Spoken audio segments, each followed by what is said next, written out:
Os alumnos participantes na 7ª edición do Obradoiro de Emprego Taume recibiron esta mañá un certificado que os capacita laboralmente en todo o territorio nacional nas especialidades de actividades auxiliares en conservación forestal e de pintura industrial en construción.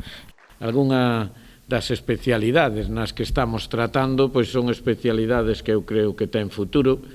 Fai tempo, pois, os concellos dedicámonos a ter xente para limpezas de playa. Hoxe en día, algún como o noso, pois xa o ten delegado na propia empresa de limpeza, pero, sin embargo, en estes momentos, igual temos unha colla de xente con unha desbrozadora, por exemplo, que chega casi a 20 de personas. A colaboración entre os concellos de Porto do Son e Ribeira e a Xunta de Galicia permitiu que este programa acadase xa a súa 7ª edición, contribuindo non só á formación profesional dos seus participantes, senón tamén á mellora de numerosos espazos públicos a través do traballo que realizaron ao longo dos últimos 9 meses. A través das dúas especialidades que se impartiron a través deste obradoiro, tivemos a oportunidade de mellorar moitos equipamentos do noso concello, pintamos as fachadas exteriores do edificio de usos múltiples, o cemiterio municipal, o viveiro de empresas, o centro de saúde e a Casa de Cultura do Portosín,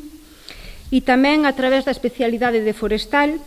realizástedes tamén unha gran labor que, ademais, como acaba de decir Manolo, sí que hai que decir que nos facilita moitísimo a labor da Brigada Municipal e dos operarios de obras. O delegado da Xunta adiantou que a partir deste ano se ampliará a duración dos obradoiros a 12 meses para conseguir así unha maior estabilidade dos equipos de traballo. Este ano é verdade que sí que introducimos unha novedade,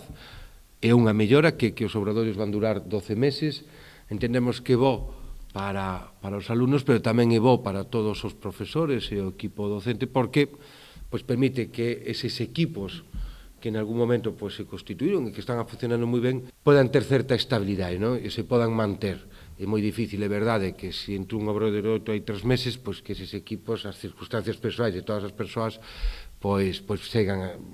chegan a ser as mesmas. Tan só na comarca do Barbanza, a Xunta está a investir 3 millóns de euros en plans de emprego, dos que se benefician 800 alumnos mediante a celebración de 35 cursos de formación.